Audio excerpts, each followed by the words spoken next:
গোটা দেশটা নেত্রী মূর্তি পূজারীদের দেশে পরিণত করলো। পূজা পার্বণে কোনো বাধা নাই। গোটা দেশের মধ্যে ৫৬,০০০ বর্গ মাইলে কোরআনের মাহফিলের জন্য অনুমতি আনতে হয়, এমন বিধি নিষেধ আমাদের দেশে ছিল কিনা বলেন? আচ্ছা, আরো জোরে বলেন, ছিল কিনা?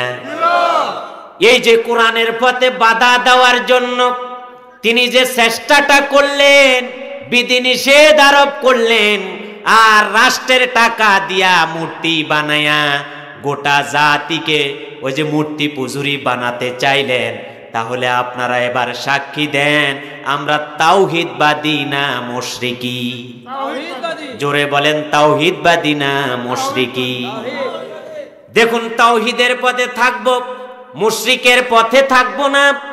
নবীজি বললেন অধিকাংশ মানুষ, আচ্ছা বলেন তো ৫ই আগস্টের ২ দিন আগে যদি ওই মূর্তিটা ভাঙ্গা হতো, ৪০০ কোটি টাকা দিয়ে খরচ করে যে মূর্তিটা বানাইলো জনগণের টাকা দিয়া, তাহলে বলেন তো এই ব্যক্তি যদি ১০০ হাত মাটির নিচে লুকাতো, বেঁচে থাকার কোনো সুযোগ আছিল নাকি?